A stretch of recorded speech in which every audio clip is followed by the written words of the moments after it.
ताजमहल नाम सुनते ही प्यार की एक खूबसूरत निशानी जहन में आती है ना? लेकिन क्या ये सिर्फ इतना ही है? इस संगमरमर की खूबसूरती के पीछे ना कुछ ऐसी कहानियां, कुछ ऐसे रहस्य और विवाद छिपे हैं जो आज भी लोगों के बीच बहस छेड़ देते हैं। तो आज हम इन्हीं सब रहस्यों से पर्दा उठाने की कोशिश करेंगे। तो चलिए शुरू करते हैं उस सवाल से जो आजकल बहुत चर्चा में है, ताजमहल के वो 22 बंद कमरे। सुना होगा इसके बारे में।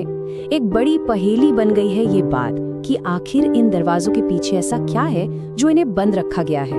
और फिर एक ऐसा दावा है जो शायद दशकों से हम सब सुनते आ रहे हैं कि ताजमहल असल में एक मकबरा नहीं बल्कि एक हिंदू मंदिर था। ये कहानी शायद इस स्मारक से जुड़ी सबसे पुरानी और सबसे ज्यादा फैली हुई कहानियों में से एक है। इसकी भी पड़ताल करेंगे। और फिर आती है एक तीसरी और शायद सबसे डरावनी कहानी, एक ऐसी कहानी जो सुनकर ही रोंगटे खड़े हो जाते हैं। क्या ये सच है कि जिन 20,000 कारीगरों ने इस कमाल की इमारत को बनाया, उनके हाथ काट दिए गए थे ताकि वो ऐसी कोई दूसरी इमारत कभी बना ही ना सके? आज इस बात की भी तह तक जाएंगे। तो आज हमारा मकसद बिल्कुल साफ है। हम इन सारे दावों की सच्चाई को परखेंगे, जो ऐतिहासिक रिकॉर्ड्स हैं, जो दस्तावेज हैं, उनको खंगालेंगे और ये समझने की कोशिश करेंगे कि आखिर ये कहानियां, ये थ्योरीज आई कहां से। चलिए सच और फसाने को अलग अलग करके देखते हैं।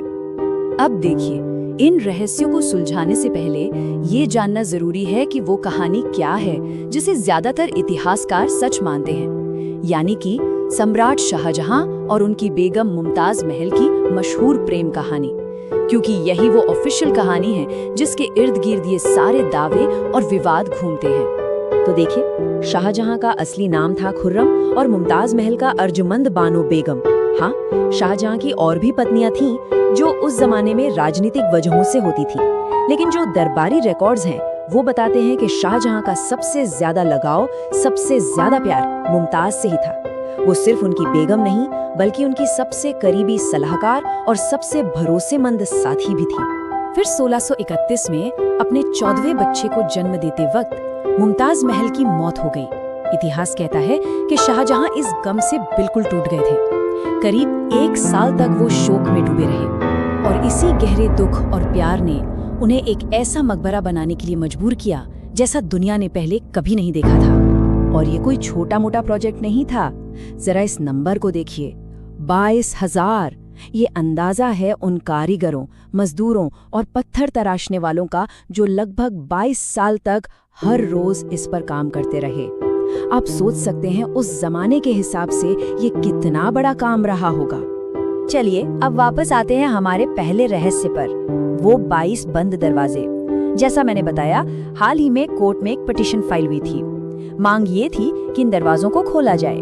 दावा किया गया कि हो सकता है इनके अंदर हिंदू देवी देवताओं की मूर्तियां छिपी हों। कोर्ट का जवाब ना बहुत सीधा और साफ था। उन्होंने याचिका को खारिज कर दिया। कहा कि देखिए, इतिहास पर रिसर्च करना इतिहासकारों का काम है, ये सब कोर्ट कचहरी में नहीं होता। इसके बाद जो हमारी आर्कियोलॉजिकल सर्वे ऑफ इंडिया है यानी ASI, उसने इस पर अपनी ऑफिशियल बात सामने रखी। तो ASI ने क्या कहा? उन्होंने साफ किया कि जिन्हें 22 कमरे बताया जा रहा है वो असल में कमरे है ही नहीं। वो एक लंबा सा गलियारा है, एक कॉरिडोर जो मुख्य गुंबद के स्ट्रक्चर को सपोर्ट देता है। और उसे बंद क्यों रखा गया है? बस इसलिए ताकि बेवजह की भीड़ भाड़ से स्मारक को नुकसान न पहुंचे। ये कोई रहस्यमयी बात नहीं है, बल्कि ASI ने तो इसकी तस्वीरें भी जारी की हैं जिनमें साफ दिख रहा है कि अंदर बस मरम्मत का काम चल रहा है। तो 22 कमरों की बात तो साफ हो गई। अब चलते हैं उस सबसे पुराने और शायद सबसे बड़े दावे की तरफ कि ताजमहल असल में एक शिव मंदिर था जिसका नाम था तेजो महल। यहाँ देखिए, एक तरफ वो दावा है जो कहता है कि ये एक पुराना शिव मंदिर था और दूसरी तरफ है ऐतिहासिक रिकॉर्ड्स। ये रिकॉर्ड्स क्या कहते हैं? ये बताते हैं कि ये जमीन जयपुर के राजा जय सिंह की एक हवेली थी और इसे जबरदस्ती छीना नहीं गया था, बल्कि शाहजहां ने इसके बदले में उन्हें 4 दूसरी शाही हवेलियां दी थी। और ये सिर्फ कही सुनी बात नहीं है, इस जमीन के लेन देन का पक्का सबूत मौजूद है। एक शाही फरमान, एक रॉयल ऑर्डर जो आज भी जयपुर के सिटी पैलेस में रखा हुआ है। और ये दस्तावेज साफ साफ बताता है कि ये जमीन कैसे ली गई थी। तो सवाल ये उठता है कि अगर सबूत इतने साफ हैं, तो फिर ये तेजो महाले वाली कहानी आई कहाँ से, किसने शुरू की? आपको जानकर हैरानी होगी कि ये पूरी थ्योरी सिर्फ एक ही इंसान के दिमाग की उपज है। इनका नाम था पुरुषोत्तम नागेश ओक, जिन्हें PNO के नाम से जाना जाता है। अब ये समझना जरूरी है कि वो कोई प्रोफेशनल ट्रेंड हिस्टोरियन नहीं थे। वो खुद को इतिहासकार कहते थे, लेकिन उनका काम करने का तरीका वो नहीं था जो असली इतिहासकार अपनाते हैं। आपको उनके काम करने के तरीके का एक अंदाजा देता हूँ। उनका तर्क था कि वैटिकन शब्द संस्कृत के वाटिका शब्द से मिलता जुलता है, इसलिए वैटिकन जरूर एक हिंदू केंद्र रहा होगा। कोई और सबूत नहीं, बस शब्दों का मिलता जुलता लगना। या फिर जैसे उनका एक और दावा था कि क्रिश्चियनिटी असल में कृष्ण नीति है, मतलब वो सिर्फ शब्दों की ध्वनियों के आधार पर बड़ी बड़ी थ्योरीज बना देते थे बिना किसी ठोस सबूत के। और बात सिर्फ इतिहासकारों की नहीं है, यह मामला भारत के सुप्रीम कोर्ट तक भी गया। साल 2000 में सुप्रीम कोर्ट ने PNO की इस थ्योरी पर डाली गई याचिका को खारिज कर दिया था। कोर्ट ने काफी सख्त टिप्पणी करते हुए कहा था कि ये सब मनगढ़ंत बातें हैं, एक गलत धारणा है जिसका कोई ऐतिहासिक आधार नहीं है। तो अब आते हैं हमारी आखिरी कहानी पर, और साथ ही ये भी समझने की कोशिश करेंगे कि आखिर ताजमहल, जो एक जीती जागती ऐतिहासिक इमारत है, वो इतनी सारी मनगढ़ंत कहानियों का अड्डा क्यों बन गई है। अब बात करते हैं 20,000 कारीगरों के हाथ काटने वाली कहानी की। जरा एक मिनट के लिए सोचिए, क्या ये प्रैक्टिकली मुमकिन है कि 20,000 लोग लाइन में खड़े हैं और एक एक करके सबके हाथ काटे जा रहे हैं? और चलो मान भी ले, तो इसके बाद शाहजहां को अपना अगला बड़ा प्रोजेक्ट यानी दिल्ली का पूरा शहर शाहजहानाबाद बसाना था, तो उसके लिए वो इतने माहिर कारीगर कहाँ से लाता?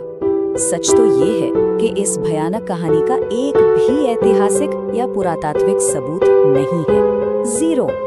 बल्कि इसके ठीक उलट सबूत ये बताते हैं कि शाहजहां ने उन्हीं कारीगरों और मजदूरों के रहने के लिए पास में ही एक पूरी बस्ती बसाई थी, जिसका नाम था ताजगंज। और कमाल की बात यह है कि उन कारीगरों के वंशज आज भी वहीं रहते हैं। तो इन सारी कहानियों और विवादों से परे अगर हम देखें तो ताजमहल की असली पहचान क्या है? ये एक यूनेस्को वर्ल्ड हेरिटेज साइट है, दुनिया के 7 अजूबों में से एक है। ये मुगल वास्तुकला का एक ऐसा शाहकार है, एक ऐसा चमत्कार है जो पूरे दुनिया में भारत की पहचान है। और ये सब हमें एक आखिरी लेकिन बहुत जरूरी सवाल पर लाकर छोड़ देता है। सोचिए, एक ऐसी इमारत जिसका इतिहास इतने सारे दस्तावेजों में इतने साफ तौर पर लिखा हुआ है, वो आखिरकार आधुनिक मिथकों और अफवाहों का इतना बड़ा मैदान क्यों बन जाती है? ये सवाल सिर्फ ताजमहल का नहीं, बल्कि इस बात का है कि हम इतिहास को कैसे देखते और समझते हैं। इस पर जरूर सोचिए।